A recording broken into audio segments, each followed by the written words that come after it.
everyone, Emily here from Emily Reads, and today I have my September reading wrap up. So in September I read 6 books.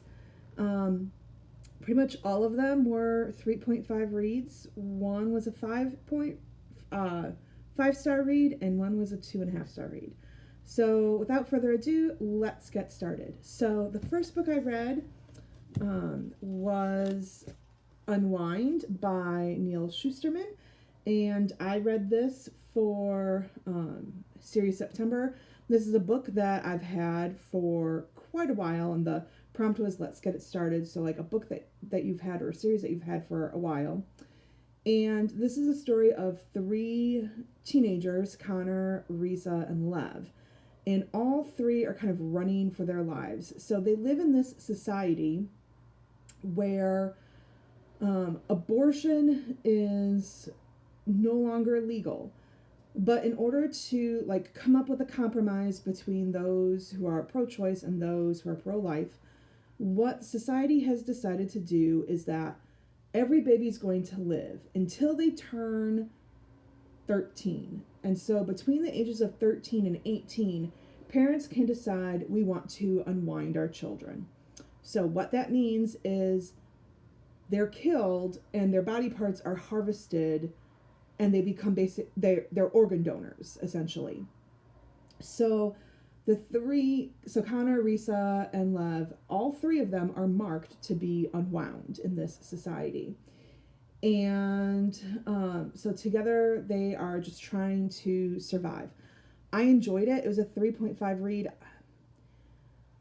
I'm coming to find that like I loved dystopian YA fiction, like loved it, and I bought this when I was on that dystopian YA fiction kick, and now I'm coming to find that it's okay. I'm not the target audience, I understand that. My fear with Neil Shusterman is I really liked Scythe, and I thought The Toll was good. Thunderhead was meh. The 3rd book in his Arc of the Scythe series was meh. So my fear with this series is that it's going to go down the same path of it being okay. I thought it had some interesting ideas. It was interesting. I enjoyed it.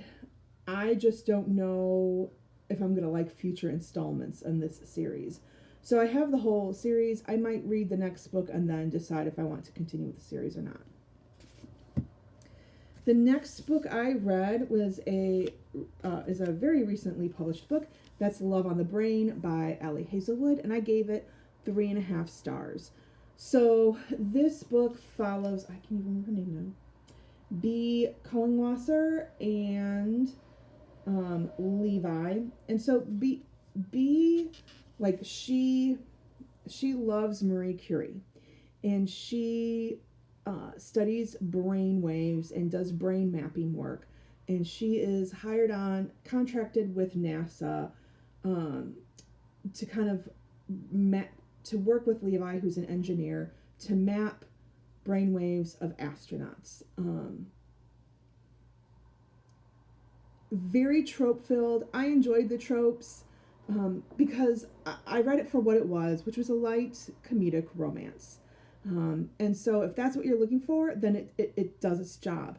The one thing, my one big complaint was she has these things where she like will make like a snarky comment about like what men do in like engineering and what men do in science, and she'll like have like a little trademark sign next to it, and that's just, it's done a lot, and I thought it was overdone, and it got kind of annoying.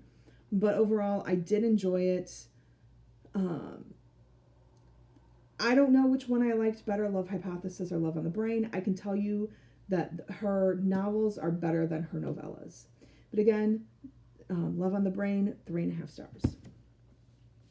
The next book I read was The Bodyguard by Catherine Center. And if you notice that right now, I have fallen off the wagon with my series September goals. And the reason why is September just was a really hard month for me. school-wise, work-wise, it has been a rough adjustment for back to school. And then it just was an anniversary of a friend's passing.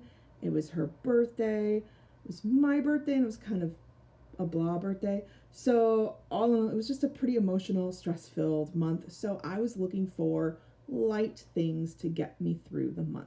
And this for sure served its purpose. So this is a romantic comedy. And Hannah Brooks, she is a bodyguard. But she's like kind of tiny, but tough. And she is hired to be Jack Stapleton's bodyguard, but Jack does not want his family to know that he has a bodyguard. So they are posing as boyfriend, girlfriend, as Jack is a famous movie star, and he is going to his hometown because his mom is sick. So they are posing as boyfriend, girlfriend, so that way she can work as his bodyguard and protect him from a stalker. I thought it was super cute, it was super fun, but it also had some good emotional depth. And so I gave it 3.5 stars. After those two books, I read Flying Solo by Linda Holmes, which I read this. I'm part of the Napping Bibliophile, which is a Facebook group that I've joined. And once a month, they have a book that they read together, and we meet on Zoom and discuss it.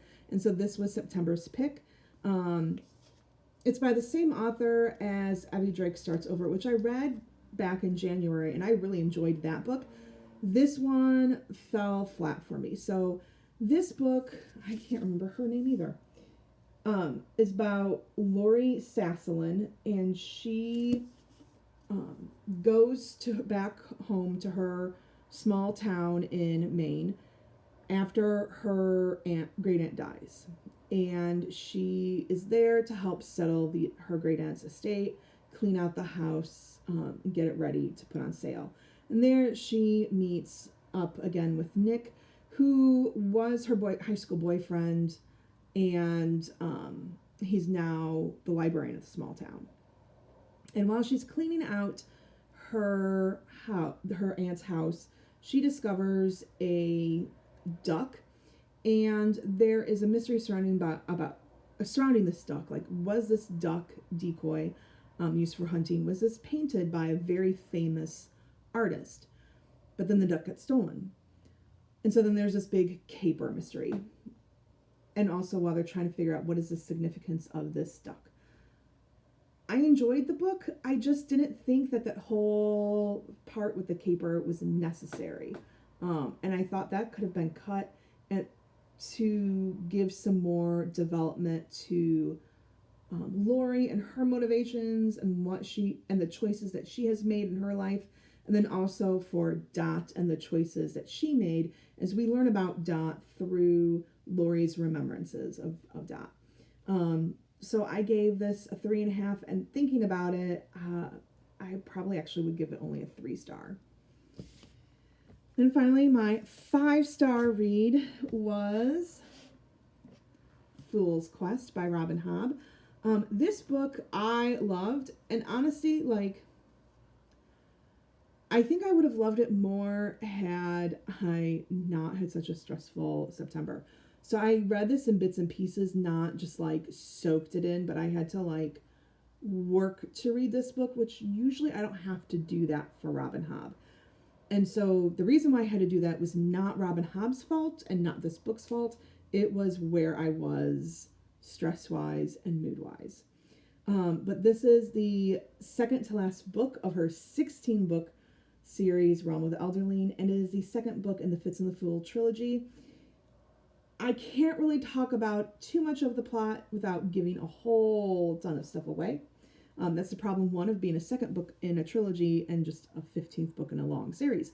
But what I can say is with Robin Hobb, there were kind of times when I'm like, I think this is what's going to happen. And I was pretty close. Now I'm just kind of like, I really have no clue what's going to happen. I don't know how this is tied together.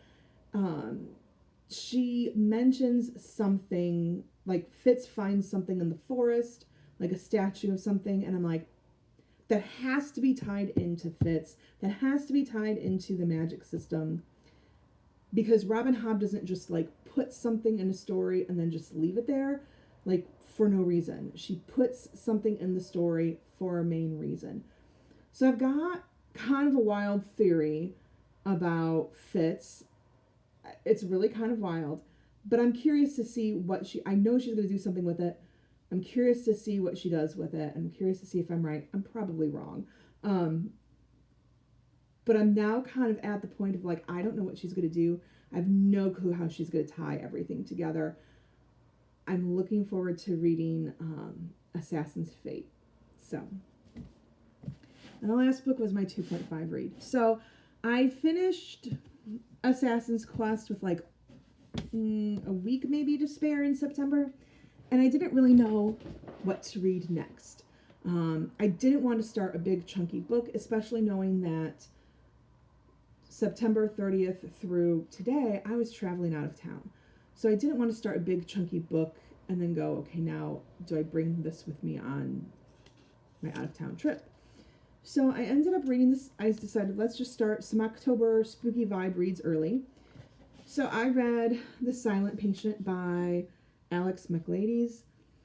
And as you probably know already, this is a thriller where Theo Faber, he is a psychotherapist, and he takes on a new job at an institution where, I can't remember her name, Alicia Berenson is undergoing treatment after she allegedly shot her husband in the face several times, kills him, tries to commit suicide, and hasn't spoken a word since that day.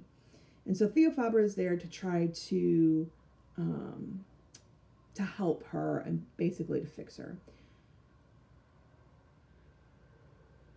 I gave it 2.5 stars because at first I started, I'm like, I really don't like Theo. I don't like Alicia. I don't like any of these characters.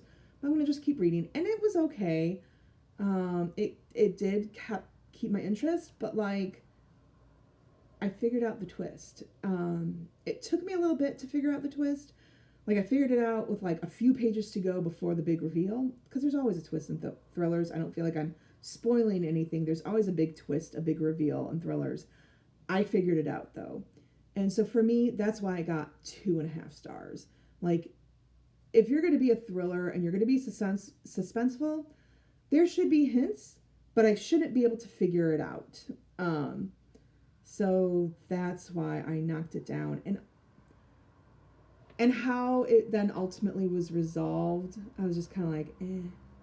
Like, I wanted something more out of the ending. What? I'm not quite sure, but not the ending that we got. Like, I have ideas on how it would have been a more satisfying ending, but to say those would reveal the ending. So, that being said, those are the 6 books that I read in September. Let me know your thoughts on the books in the comments below and what your favorite book that you read this month.